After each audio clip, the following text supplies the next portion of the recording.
As I dropped into the energy of expression, the fundamental thing I noticed was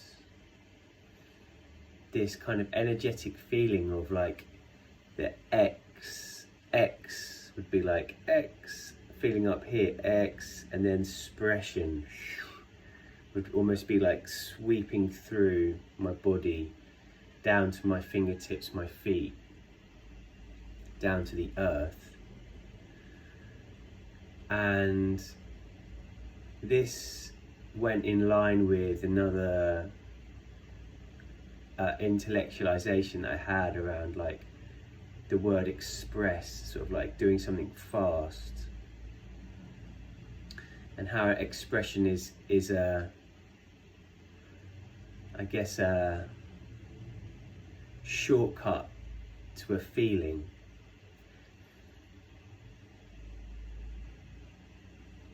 A shortcut to a feeling of which is somehow more significant or internalized, and then perhaps maybe receiving this feeling and then expressing it into the physical, or internal feeling into physical expression. That's somehow relevant, like expediting a feeling into existence. Feels quite sort of grand and powerful when I frame it like that, and especially the idea, this feeling that I was having, which is like, oh, coming up from here, like receiving and like expressing a richness or a profoundness into one moment that can be understood and grasped. Sort of like the power of communicating, or the potential of the power that's there to communicate this bigger, deeper, massive feeling into a direct communication or way of being, or well, I guess it's not really a way of being, something that, an expression. Could be a facial expression, but then that can somehow be picked up and convey so much on the other end. So it's almost like you go from this expansive feeling, knowing, to this like almost minuscule expression, or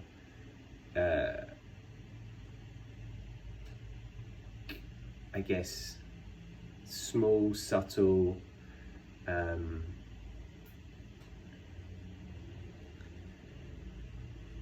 what's the other word I'm looking for? Efficient expression that then is somehow received and expands into something bigger when it lands. Yeah, I guess just this is all exploring around the potential for so much more depth to be within an expression, and it's just really the tip of the iceberg, really, of a feeling or something. Exploring the energy of expression became a very profound and liberating experience. Ultimately,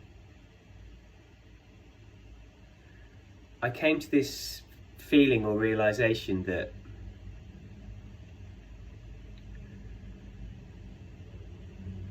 self-expression, that I quite often sort of relate to and think about as like, I must express myself,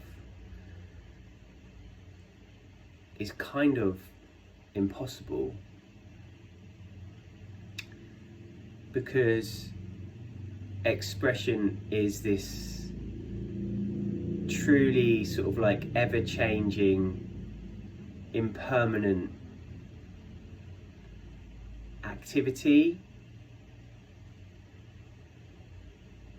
maybe even a state, like especially if you're holding it as a state, if you are in expression,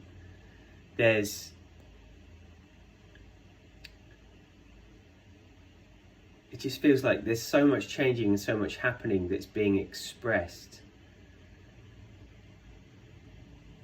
We are expressions of consciousness in this way, and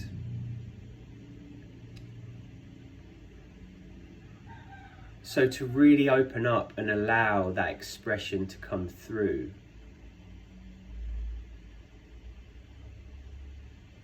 feels very powerful. And in this, the feeling of expression, it felt like there's this capacity to like tap into and be with what's really authentically there and changing, and that feels like so much deeper and being constantly refreshed and expansive than the concept of self, or the concept of a box or a conditioning that we can really hold on to or relate to or self-refer to. And somehow it felt like this expression coming from, I guess, this inner or higher place felt so much more powerful and deeper and expansive and rich, to just simply allow that expression to come through without thinking or checking and referring to, oh, what is myself? What's the self that is expected to be expressing? Like this kind of this channel and power of expression felt so strong and pure and deep, that somehow plugging in like a filter of mind, of ego, of expectations onto that just felt like really complicating and almost perverse. So yeah, expression just feels like this, almost this just being, this kind of like natural being, and just allowing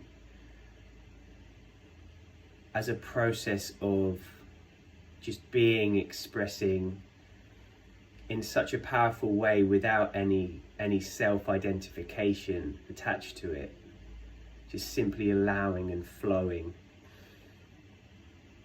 Felt so powerful and so meaningful.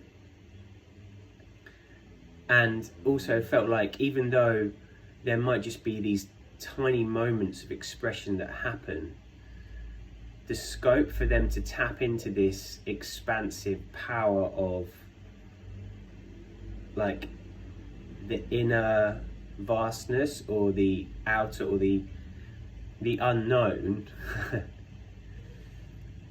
even just in the smallest, most unique way, or most subtle way, just felt like there's a chance for so much power to come through if the channel of expression is really purely open and not like interfered with by preconceived expectations or identities or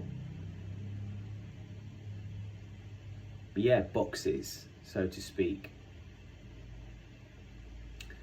And such that expression may include and be all of these things that are kind of potentially contradictory or seen as contradictory, but expression is just like a river that's just freely flowing across and around all of them. And so to really allow that to come through felt extremely powerful. That's it. Felt great to just allow that out and express that. Exploring boredom. Actually, this ended up being quite a stark and difficult practice. Fundamentally, because the place that I arrived at was that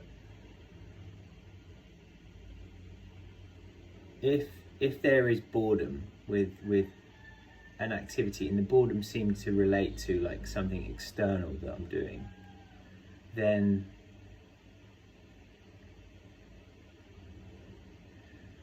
the activity must have stopped or ceased to supply a significant kind of like stimulation or distraction from my inner world, my inner relationship, such that the inner discomfort that I'm experiencing is stronger than the external distraction.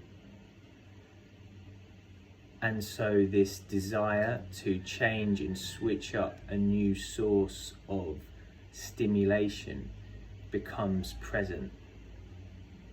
So in exploring boredom,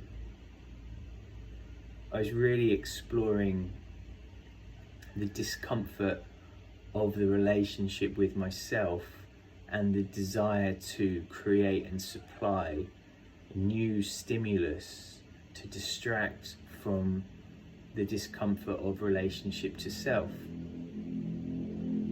So there were aspects of self-rejection, shame, self-judgment, just really getting a chance to look inwards and see these uncomfortable feelings and uncomfortable relations that come to the surface when there is an absence of interesting or useful stimulus.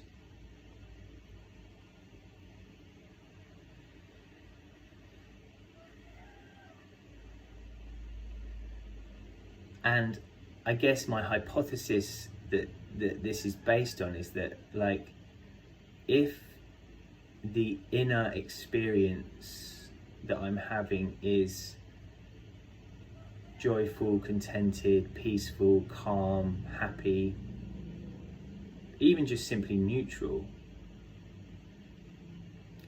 then there's like no need to be supplied with a refreshing, distracting, or exuberantly activating stimulus, because just simply sitting in this contented inner relationship, or even if it's better, this joyful, buoyant inner relationship, or even if it's like sad or there's heaviness there, no matter what task you're doing, what kind of thing you're doing repeatedly, which I think boredom would only really come into to be the case in repeated activities, is like supported by this inner, at least, calmness or neutrality, and there's no like inner desire to fill the void. There's no void to fill because you're full. So then boredom can't really occur. Like, you can become fatigued with an exercise, you can become overwhelmed, but like boredom